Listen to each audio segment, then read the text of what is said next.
हम आज पढ़ रहे हैं एवरेज। ठीक है, तो क्या करना है, सबसे पहले एवरेज का फॉर्मूला जान लेते हैं। एवरेज का मतलब होता है औसत। ठीक है, इसका फॉर्मूला होता है टोटल सम बटे नंबर्स। ठीक है, इसको हिंदी में बोलेंगे परिमाणों का योग बटे परिमाणों की संख्या। अब इसे क्वेश्चन के द्वारा समझते हैं। पहले एक छोटा सा एग्जांपल ले लेते हैं। मान लेते हैं कि ये 3 संख्या दी हुई है, इसका आपको औसत निकालना है। तो क्या करेंगे, इन तीनों का क्या करेंगे, योग करेंगे। ठीक है, सम करना है, टोटल सम। ठीक है, तो इन तीनों का योग करेंगे, फिर बटे नंबर्स। तो कितने नंबर्स हैं, 1 2 3, तो यहाँ पे 3 लिखेंगे। ठीक है, फिर अब क्या करेंगे, इन तीनों का योग करेंगे, कितना आएगा आंसर 150, फिर अपॉन कितना है 3। अब इसे भाग देंगे इससे, तो कितना आया 50। ठीक है, तो ये जो फॉर्मूला है इसमें बस इतना ही करना है कि जितनी भी संख्या दी होगी उसको अंश में लिखना है, योग करना है उसका, और बटे में जितनी भी संख्या है उसको काउंट करके कितना नंबर है वो लिखना है। ठीक है, चलिए क्वेश्चन और लेते हैं और उसके द्वारा समझते हैं। ठीक है, यदि x + 2, x + 5, x + 8, x + 11, x + 11, x + 14 का औसत 20 है, तो पहली 3 संख्याओं का औसत ज्ञात कीजिए। ठीक है, ये नंबर्स के रूप में नहीं है। ठीक है, ये इस फॉर्म में है आपकी जितनी भी संख्याएं हैं। अब इसका औसत आपको दिया हुआ है 20, तो पहली 3 संख्याओं का औसत ज्ञात कीजिए। 1 2 3, इन तीनों का औसत ज्ञात करना है। तो इन तीनों को ज्ञात करने के लिए पहले नंबर्स के रूप में इन्हें लाना होगा।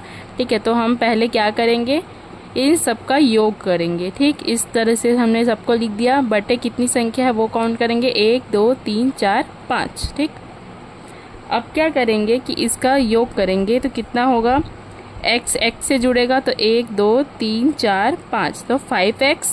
अब ये वाली संख्या है जो नंबर्स हैं जो हम इनको काउंट करेंगे, तो आएगा 14। ठीक है, 40, तो 5x + 40 बटे 5, और चूंकि औसत पहले से दिया हुआ है 20, इसलिए बराबर में 20। अब क्या करेंगे, इसका तिर्यक गुणा करेंगे। तिर्यक गुणा कैसे करते हैं, 5 का गुणा होगा 20 से।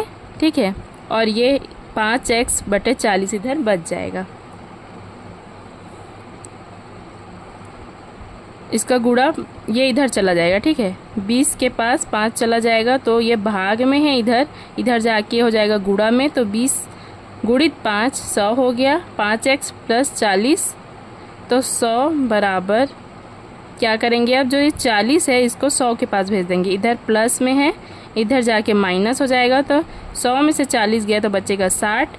अब ये 5x है, तो ये इन दोनों के बीच क्या होता है, गुणा का चिन्ह होता है। ठीक है, तो ये गुणा में है, इधर पक्षांतर कर देंगे, तो क्या हो जाएगा, भाग में चला जाएगा, तो 60 बटे 5 बराबर 12, तो x की वैल्यू हो गई 12। अब हमें पहले 3 संख्याओं का औसत ज्ञात करना है, तो क्या करेंगे, x + 2 पहला संख्या है, तो इसमें x की वैल्यू रखेंगे 12, तो 12 + 2 बराबर 14। वैसे ही x + 5 में रखेंगे तो आएगा 17, x + 8 में रखेंगे तो आएगा 20। ठीक, अब इन तीनों का औसत निकालने के लिए क्या करेंगे, ठीक है, अब इन तीनों को औसत निकालेंगे, 14 + 17 + 20। ठीक है, तीनों को जोड़ देंगे और बटे होगा 13। ठीक है, 3 बटे होगा 3। अब इन तीनों को जोड़ने के बाद जो भी आएगा उससे 3 को भाग दे देंगे।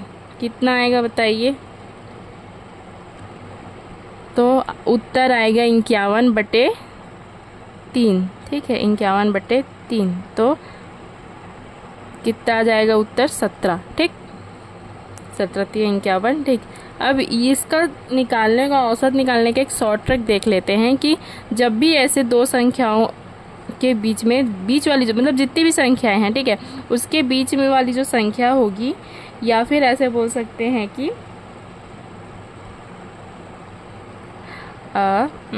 जो समान अंतर है, ठीक है, समान अंतर है, अगर इन सब के बीच जितनी भी संख्या है उनके बीच समान अंतर है, तो जो बीच वाली संख्या होगी वही उत्तर होगा। जैसे यहाँ पे 14 17 और 20 के बीच में 3 का अंतर है, तो ये बीच वाली संख्या 17 ही इसका उत्तर है। ठीक है,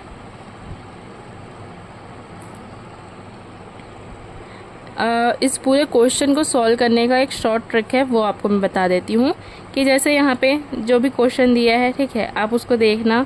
उसके बाद क्या करना, अगर इनके बीच में समान अंतर है, सेम गैप है, जैसे ये क्या है 2 के बाद 5, 5 के बाद 8, 8 के बाद 11, 11 के बाद 14, मतलब कितने का गैप हो रहा है, 3 का गैप हो रहा है। तो इसमें क्या करेंगे, जो बीच वाली संख्या होगी वो आंसर होगा, जैसे x + 8, तो ये आंसर होगा। ठीक है, तो इसको लेंगे और एवरेज कितना दिया हुआ है 20, तो x + 8 = 20 ये रखेंगे हम। ठीक है, अब क्या होगा, x आप यहीं रखेंगे, 8 को जो है पक्षांतर कर देंगे। ठीक है, तो 20 के पास जाके 8 इधर प्लस में था, उधर जाके माइनस में हो जाएगा, 20 में से 8 गया है तो x की वैल्यू आ गया 12। ठीक, अब आप क्या करिए, इसमें आप मतलब x की वैल्यू 12 + 8 कर दीजिए,